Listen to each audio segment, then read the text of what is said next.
अब एक समय है कि 14 दिनों का, तो 14 दिन तो अभी पूरा नहीं है। वो समय होगा तो अपनी प्रक्रिया करेंगे, इसमें कोई दो राय नहीं है। राम रजक चाहते हैं कि निशांत सीएम हो। निश्चित, क्यों नहीं चाहेंगे। कहता रहा हूं कि युग का ही अंत नहीं हो रहा है, कहिए कि नए युग की शुरुआत हो रही है। सारा कुछ समय पर होता है और अभी समय है। और जब वो राज्यसभा के लिए इच्छा व्यक्त की, राज्यसभा का नामांकन कराया, राज्यसभा का वोटिंग हुआ, राज्यसभा का रिजल्ट निकला, इसके बाद कोई इफ बट नहीं है। हालांकि पूरा बिहार, विशेषकर जनता दल यू के एक एक कार्यकर्ता, एनडीए के एक लोग और बिहार के खास कर करके दलित, पिछड़े, अकलियत, महिलाएं, सभी लोग मर्माहत हैं और सब लोग नहीं चाहते हैं, लेकिन नियति है, उनकी इच्छा हुई। और आप जानते हैं कि नीतीश कुमार जी जो कहते हैं वो करते हैं। वो जाएंगे, लेकिन उन्होंने ये भी कहा है कि हम बिहार में ही पूरा समय देने का काम करेंगे। और हम लोगों को उम्मीद भी है, विश्वास भी है कि माननीय नीतीश कुमार जी बिहार की सेवा के लिए ही है और बिहार में ही वो रहेंगे। सदन चलेगा तो वहां जाएंगे, बिहार के ही सवालों को उठा करके बिहार को और ज्यादा ज्यादा लाभ दिलाने का काम करेंगे। अब एक समय है कि 14 दिनों का, तो 14 दिन तो अभी पूरा नहीं है। वो समय होगा तो अपनी प्रक्रिया करेंगे, इसमें कोई दो राय नहीं है। एक युग का अंत होने जा रहा है। कहता रहा हूं कि युग का ही अंत नहीं हो रहा है, कहिए कि नए युग की शुरुआत हो रही है। और उस नए युग में नीतीश कुमार जी के जो विजन रहा है, नीतीश कुमार का जो बिहार रहा है, नीतीश कुमार के जो 14 करोड़ जनता के दिलों में जो आस रही है, उस आस से आगे बढ़ाने का नई सोच की, नई धारा के लोग आकर के करेंगे।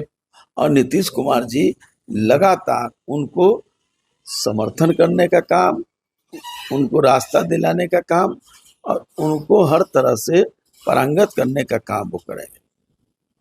नितिन नवीन आज इस्तीफा देने वाले थे, अध्यक्ष दिल्ली में थे, पटना पहुंचे। कहा जा रहा है कि दिल्ली से फोन आया, नितिन नवीन ने अपना इस्तीफा टाल दिया है।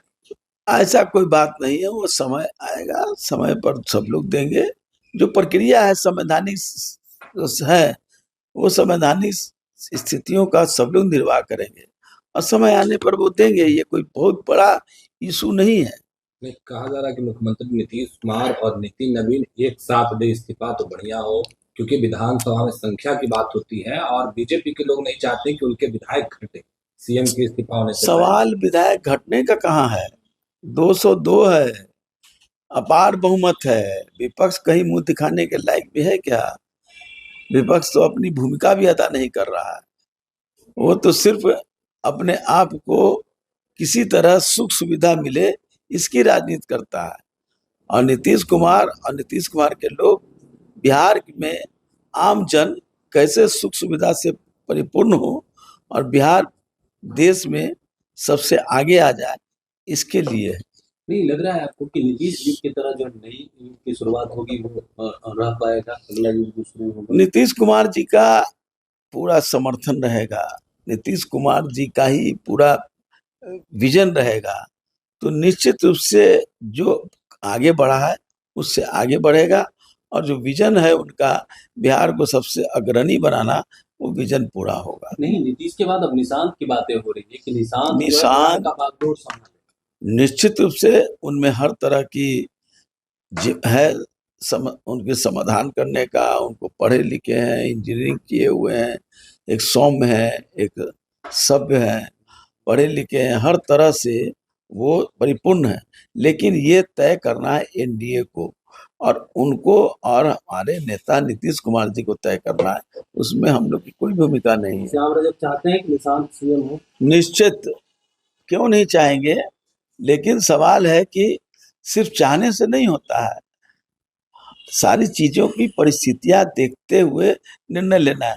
निशांत कुमार, तो मैं कह रहा हूँ कि एक अच्छा नौजवान, युवा पीढ़ी का और सौम्य नौजवान है। तो इस बात को लेकर के आप अपने नेता से कहेंगे कि निशांत को ही आप अपनी जिम्मेदारी दे दीजिए, वो अच्छे से निभा सकते हैं? देखिए, ये सब कहने या सुनने की बात नहीं होती है। सारे लोग, पूरा एक एक कार्यकर्ता उसमें, हम लोग सब लोग समाहित हैं, सब लोग चाहते हैं। लेकिन सवाल है कि हमको गठबंधन की राजनीति करनी है। सम्राट चौधरी भी और कई लोग भी सक्षम हैं, वो लोग भी किसी प्रकार की परेशानी नहीं है, किसी तरह की दिक्कत नहीं है। लेकिन अगर निशांत होते हैं, सम्राट चौधरी होते हैं, जो भी होते हैं, वो नीतीश कुमार के नेतृत्व में ही चलेगा।